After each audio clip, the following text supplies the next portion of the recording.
Prophet Uebert Angel exposed King Charles of the United Kingdom, and this is how he exposed him. And this exposure or expose, um, it's one that I'm very much interested in, so that a lot of people know what is really going on in the world and where to put your money and where not to put your money, because people are being very much wise. And if you don't take care, you put your money in some things that are nonsensical and not things that are very important.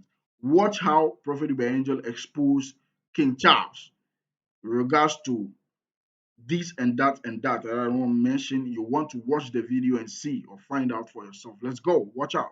Africa with over 1.3 billion people. Africa. He has 500 million, almost half of it, in countries where water resources are scarce. Almost 50% of Africa is in trouble when it comes to water resources. I want you to show number 1 to 14 of the people that own land. Just see number 1 to 14. The King Charles owns 2.7 billion hectares. Maybe you won't understand this until I say this to you. That means he owns at least 90% of Canada.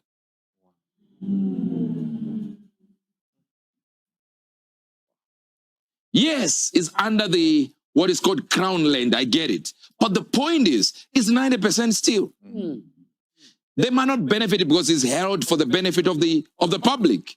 So they might not benefit financially as you would. But it's, the reality is they can have other functions that they have there. They can have also rights to ask for this and have their programs in, and still gain money somehow through licenses and all that. But the reality is, how can one family own 6.6 billion acres of land in the world? 6.6 billion acres. One family. That's 1/6 of the land, a sixth rather, of the land, total surface land of the world. And Prince Charles is there. You think you can just wake up and say, we don't want him? In March, like they want to do in Britain, March, we don't want the monarchy. It's not that easy. There are so many things that family owns. They have so many tentacles. They can change shift. During the time of President Mugabe, they even owned land here in Zimbabwe. A lot of it. We're talking about square miles, sir. Square kilometers. So what are we really saying?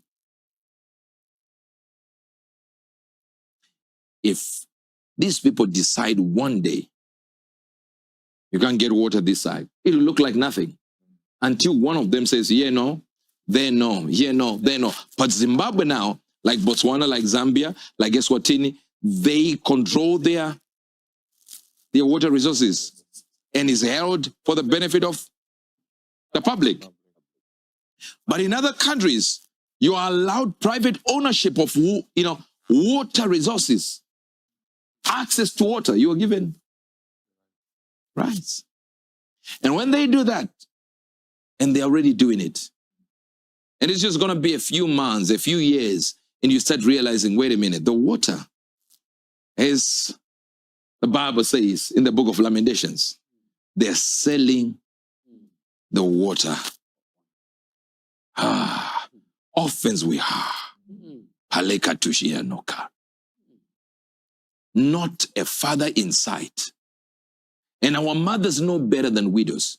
We have to pay to drink our own water. Notice what it says. No. They didn't get it. The Bible is saying we have to pay not for water, for the right to drink it. Now you see, they're not reading correctly. It didn't say we have to pay for water. No, we have to pay to drink our own water. That means it's water rights. So the Bible had already predicted in the book of Lamentations that we're going to have people with water rights in our own land, that when we want to take something, they say pay in order to access it. So these are not people from here. They're not people from your country. They are foreigners. Let's read from verse number 1 again. So this is a powerful expose. In a previous video, then I was mentioning that invest in lands, buy lands. You know, Prophet Benji is very intelligent. So sometimes when I shoot a video and people come and comment nonsense under it, then it pains me a lot because the man is full of wisdom. And when he's sharing it, some people don't even want to take it because they feel like they are empty-headed, right? You know, but trust me, anybody who chances upon this video, I want half of the people who watch this video, even it's only 10 people who watch, I want 5 people to take this thing very seriously. You know, invest into lands. You see how the king has a lot of land entitlements. I mean, he owns a lot of lands. I mean, these are lands that have been bought in time past. It wasn't even bought by him. I don't think so. Some might have been bought by him in recent times, but then most of them was bought by Queen Elizabeth, and they are 444, whatever you call them. They are predecessors or whatever. Yeah. So why are they buying land? You should ask yourself this question. Why are they buying land? Why? Why? I mean, when you want to build, you build on land. Those of us who did economics in school, right? Land, you did, is it 4 factors of an economy or 3 factors of economy? Land, labor, something. Those of you who did economics, type, let's go get it. You know, so land is very important. You build on land, you do farming on land, you do everything basically on land. You sleep, you know, shelter is on land. And so land is important. I've had a conversation with one woman from Botswana, and she was telling me about how, the government is able to give the indigenous people lands to farm and all of that. It makes a lot of sense to me. That thing made a lot of sense to me. It's not like that in Ghana. It's not like that in Ghana. But I think some of the South African regions is like that there, most especially Botswana. You see, so land is important. You farm with land, you do a lot of things with land. I mean, if you don't, I was saying, those of you guys who are blacks or Africans who have traveled to the Caribbean, who have traveled to America, Europe, if you want to invest in lands. Don't do business that you cannot manage whilst you are outside the country. It will fall to zero, right? But when you buy land and you have entitlement and all of that, you know that you have land there, you have this land, you can use it for farming most especially. Let's farm our own food. It makes a lot of sense, right? Farm our own food. Now in Ghana, onion is very lucrative business when it comes to farming and all of that. Buy land, farm onions. You get what I mean? Buy land, farm onions, buy land. When it comes to my local area here, we call that place Somanya, right? A particular town in eastern region of Ghana. We do mango farming. People, they export mangoes and all of that. You see vast lands with mangoes all over, right? And we have one of the best mangoes in the whole of Ghana. See, buy lands, make good use of it. Buy land. When you visit, when you go to you, the rich men, they have farms, they rear cattle and all of that. They have herds. Buy lands, do something.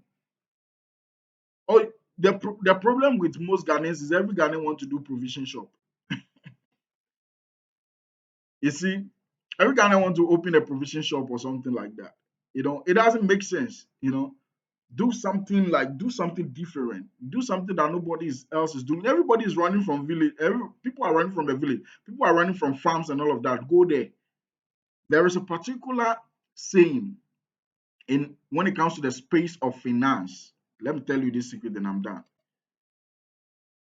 And it goes this way: where people are greedy, be fearful. Where people are fearful, be greedy. So where people are running away from, right? Be greedy and go there. Where people are running to, be fearful and live there. So that is my advice in regards to finance. So when everybody's running from the farms and trying to go to the city and find white collar jobs and all of that, try and go to the farms and do something amazing there. My name is Shoda Nixon. I love to break down gospel messages like this. Make sure you subscribe, share, like this video, put out some post notification, and uh, kindly visit the description box, subscribe to the backup channel as well. My name is Shoda Nixon, and honestly, thank you for watching this video. I am out.